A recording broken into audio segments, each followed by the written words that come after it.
Hello दोस्तों, मेरा नाम है प्रिंस और स्वागत है आप सभी लोग का हमारे छोटे से यूट्यूब प्लेटफॉर्म जिसका नाम है सक्सेस एजुकेशन 97। तो कैसे हैं आप लोग? उम्मीद करते हैं बहुत ही बढ़िया होंगे और बहुत ही अच्छे तरीके से बिहार बोर्ड परीक्षा 2027 के लिए 10th की तैयारी कर रहे होंगे। तो चलिए, जैसा कि हम लोग पिछले वीडियो में देखे थे साइंस के चैप्टर 2 के वीडियो, ठीक है। इसमें हम साइंस के चैप्टर 2 के हम 2 क्लास कर चुके हैं, सॉरी 3 क्लास कर चुके हैं, ठीक है। पहला पार्ट, दूसरा पार्ट और तीसरा पार्ट। उस तीनों वीडियो का लिंक हम आपको डाल देंगे डिस्क्रिप्शन बॉक्स में। आप जाके पहले उसको देख लीजिएगा, उसके बाद इसको देखिएगा। अगर उसको नहीं देखते फिर इसको देखते हैं तो कोई आपको समझ में नहीं आएगा। चलिए, आप लोग पहले उसको देखिए, फिर उसके बाद इसको देखिएगा ताकि आपको बढ़िया से समझ में आए और आप लोग पढ़ सकें, ठीक है। चलिए, वीडियो शुरू करने से पहले अगर आप लोग हमारे चैनल पर नए हैं तो कृपया करके हमारे चैनल को सब्सक्राइब कर लीजिए, वीडियो को लाइक कर दीजिए और एक प्यारा सा कमेंट करिए कि वीडियो आपको कैसा लगा, ठीक है। अच्छा लगा या फिर कैसा लगा, और अपने दोस्तों के पास जरूर शेयर करिएगा ताकि इस वीडियो का लाभ वो भी उठा सके, ठीक है। तो इससे पहले हम एक और बात बता दें आपको कि मेरा एक व्हाट्सएप चैनल है, ठीक है। इस पे आपको वीडियो का हर एक लिंक और क्लास 10 से जुड़ी सारी जानकारियाँ मिलती रहेंगी, ठीक है। तो जाकर के आप लोग उसको भी ज्वाइन कर लीजिए, हम उसको भी आपके डिस्क्रिप्शन बॉक्स में डाल देंगे, ठीक है। चलिए, वीडियो को ज़्यादा टाइम वेस्ट ना करते वीडियो को हम शुरू करते हैं। आइए देखते हैं। पहले यहाँ पे हमारा है चैनल जिसका नाम क्या है, सक्सेस एजुकेशन 97। आप लोग इसको तो पहले सब्सक्राइब कर लीजिए। बिहार बोर्ड परीक्षा के लिए क्लास 10 के क्वेश्चन है, ठीक है। और वो साइंस का क्या है, केमिस्ट्री। साइंस का हमारा केमिस्ट्री है। अगर आप लोग 27 में देना चाहते हैं कि हम, तो भी कोई दिक्कत नहीं है। 28, 29, 30 आप लोग मतलब कब भी देना चाहते हैं, इससे रिलेटेड क्वेश्चन आना ही आना है, इससे के जैसा आना ही आना है, ठीक है। बट क्वेश्चन थोड़ा घुमा फिरा के पूछता है, आप लोगों को बता दिया जाएगा, ठीक है। हमारा चैप्टर क्या है, चैप्टर नंबर 2 है जिसका नाम है अम्ल, क्षारक तथा लवण, ठीक है। चैप्टर का नाम क्या है, अम्ल, क्षार तथा लवण। ये हम तीनों का डिफिनेशन हम लिखा चुके हैं, ठीक है। तीनों का क्या डिफिनेशन हम लिखा चुके हैं। हमारा टॉपिक है अम्ल, अम्ल और क्षारक में अंतर, ठीक है। अगर क्वेश्चन आ जाए कि अम्ल और क्षारक में अंतर क्या होता है, ये अक्सर 5 नंबर वाला क्वेश्चन में 5 नंबर में पूछता है क्वेश्चन है, ठीक है, कि अम्ल क्षारक में अंतर क्या होता है। तो आप लोग इतना अगर लिख देते हैं तो आपको 5 का 5 नंबर पूरा मिल जाएगा, इससे में कोई दिक्कत नहीं है। अगर इतना सारा आप लोग देते हैं, या फिर अगर आप लोग ये 5 स्टेप में है, 5 5 स्टेप में, अगर आप लोग 4 4 स्टेप में भी लिख देते हैं ना तो आपको 5 नंबर मिल जाएगा, ठीक है। देखिए कह रहा है अम्ल और क्षारक में निम्नलिखित अंतर है। क्या है, अम्ल और क्षारक में क्या है, अनेक अंतर, यानी कि निम्नलिखित अंतर है, अनेक अंतर है, ठीक है। बहुत सारे अंतर है। हमारा पहला है अम्ल और दूसरा हमारा क्षारक। ये टॉपिक दे दिए ताकि ये समझ में आपको आ जाए, ये अम्ल है और ये क्षारक है, ठीक है। देखिए इसमें पहला कह रहा है इसका स्वाद क्या होता है, खट्टा होता है, यानी कि अम्ल का स्वाद हमारा खट्टा होता है। और क्षारक में है इसका स्वाद खारा होता है, यानी कि क्षारक का स्वाद क्या होता है, खारा होता है। क्या होता है, खारा होता है। इसमें खट्टा होता है, अम्ल में खट्टा होता है और क्षारक में खारा होता है। दूसरा हमारा लाइन है, यह नीले लिटमस पत्र को लाल कर देता है। क्या कर देता है, यह यानी कि अम्ल नीले लिटमस पत्र को लाल कर देता है। और क्षारक क्या होता है, लाल लिटमस पत्र को नीला कर देता है। ये नीले को लाल करता है और ये लाल को नीले कर देता है, ठीक है। अब देखिए अगला है 3 नंबर का रहा है, यह मेथिल ऑरेंज का को लाल कर देता है। यह मेथिल ऑरेंज को लाल कर देता है और यह मेथिल ऑरेंज को पीला कर देता है। क्षारक जो है मेथिल ऑरेंज को क्या कर देता है, पीला कर देता है। और अम्ल क्या है, मेथिल ऑरेंज को लाल कर देता है, क्या लाल कर देता है, ठीक है। हमारा चौथा कह रहा है, यह जल में विलय होकर हाइड्रोजन आयन H+ देता है। क्या देता है, हाइड्रोजन आयन देता है। यह यानी कि अम्ल जल में विलय होकर घुल मिलकर हाइड्रोजन आयन देता है। और यह और क्षारक जल में विलय होकर हाइड्रोक्साइड आयन देता है, हाइड्रोक्साइड आयन देता है, ठीक है। उसके बाद हमारा पांचवा है, यह क्षारक को उदासीन कर देता है। ये क्या करता है, ये क्षारक को उदासीन करता है। अम्ल जो है क्षारक को उदासीन करता है और क्षारक अम्ल को उदासीन करता है। क्षारक अम्ल को उदासीन कर देता है।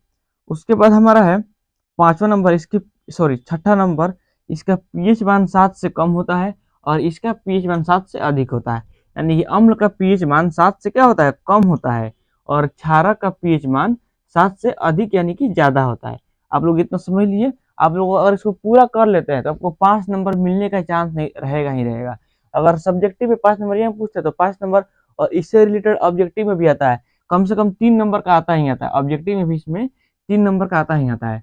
अब देखते हैं अगला स्टेप क्या कर रहा है, क्षारक और क्षार में अंतर, ठीक है। क्षारक और क्या है, क्षार में अंतर। तो क्षारक और क्षार को हम अलग अलग करते हैं, ठीक है। तो इन दोनों में अंतर देखेंगे, आखिर अंतर होता है क्या।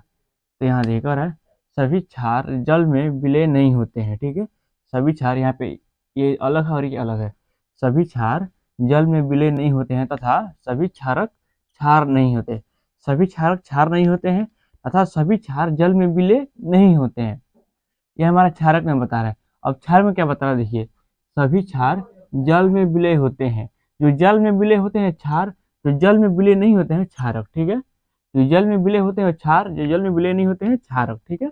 विलय नहीं होते तथा सभी क्षार क्षारक होते हैं। सभी क्षार क्या होते हैं, क्षारक होते हैं। आप ये समझ गए। अब देखिए हम अगला स्टेप क्या कह रहा है, कुछ प्राकृतिक स्रोत तथा उसके अम्ल, यानी कि कुछ प्राकृतिक स्रोत और उसके अम्ल क्या क्या है। जैसे हमारा प्राकृतिक स्रोत और अम्ल दोनों को अलग अलग कर दिए हैं। सिरका का अम्ल क्या है, सिरका अम्ल, सिरका कौन सा अम्ल है, तो हमारा सिरका है एसिटिक अम्ल, ठीक है। क्वेश्चन ऑब्जेक्टिव में आएगा कि सिरका कौन सा अम्ल है, तो हमारा क्या होगा, एसिटिक अम्ल होगा।